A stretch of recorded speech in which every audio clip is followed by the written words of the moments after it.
heaven rains bread. In the wilderness, around 1500 years before Christ, a people wander hungry and afraid. You are about to witness how God teaches provision in the most ordinary and shocking way. Moses is an aged leader who speaks for the people. He has led them from slavery, and now must plead for their daily needs.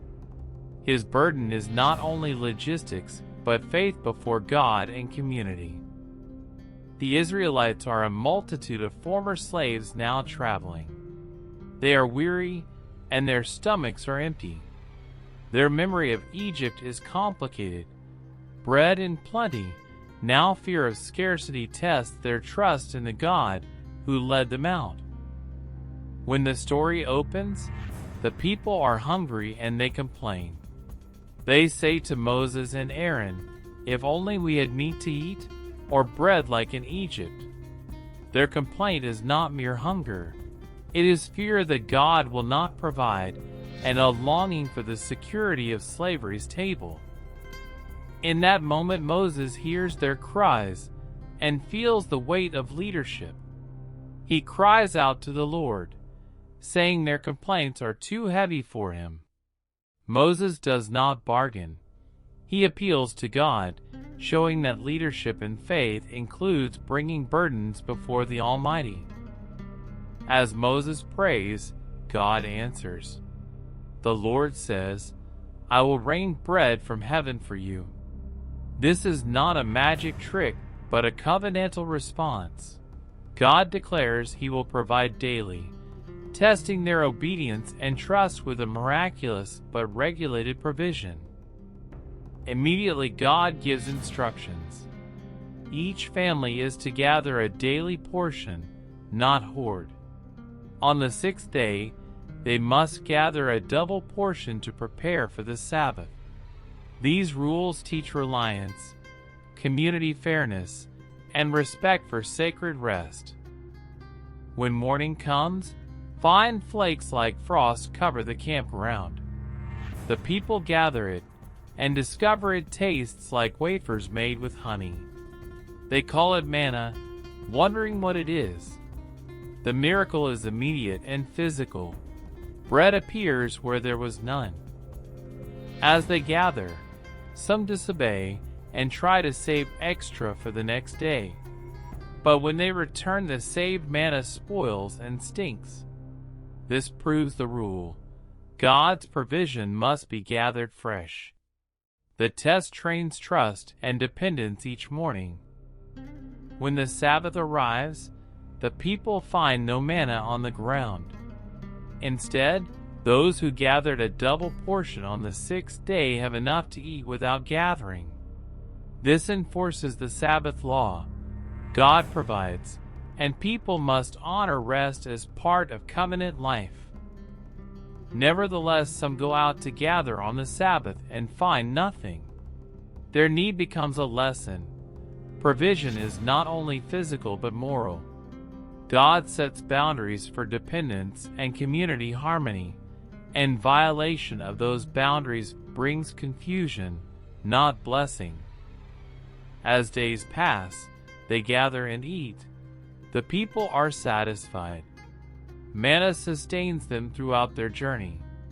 The daily rhythm of gathering becomes both spiritual practice and survival skill, shaping a community that depends on God each morning. In detail, the text emphasizes the manna's texture and taste.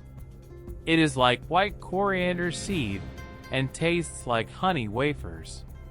These sensory notes underline that God's provision is tangible and good, not vague or insufficient, a real nourishment for weak bodies.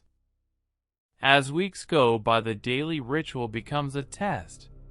Parents teach children to gather in the morning and not to hoard. In a culture where storage meant survival, relying on morning provision demands radical dependence on God and communal obedience to His pattern. Then God instructs Moses to preserve a jar of manna before the Lord as a testimony for future generations. This act makes the miracle into a memorial. It teaches that provision is both immediate and covenantal, a sign pointing to God's ongoing relationship with His people. As a result, the community changes. They learn rhythm, morning dependence, six-day preparation, Sabbath rest. These practices shape identity and create social equity. What began as physical food becomes a formative discipline of faith and communal life. But doubt does not vanish entirely. Some still speak of flesh pots in Egypt and long for the old comforts. Moses watches with sorrow because God has given a visible sign. Yet human hearts are slow to trade security for trust in divine timing. Years later, that jar becomes a sign in the tabernacle, reminding later generations that God once fed their ancestors in a wilderness. The story travels forward as liturgy and law, shaping how Israel understands dependence, provision, and Sabbath holiness. In the end, Moses stands with quiet confidence. He has witnessed God meet ordinary hunger with extraordinary mercy. His leadership is not vindication but stewardship, guiding the people into habits that will teach them to trust and remember. Because of this provision, Israel's identity deepens. The manna story becomes a covenantal memory. God provides, people obey, and rest is honored. The episode explains why Israel's laws around Sabbath and dependence exist. It grounds theology in lived experience. The passage teaches that God provides daily for His people and shapes them through limits and rest. Manna is both nourishment and a covenant sign calling for trust and Sabbath obedience. If this story moved you, like the video, subscribe to the channel, and tap the bell so you do not miss the next one.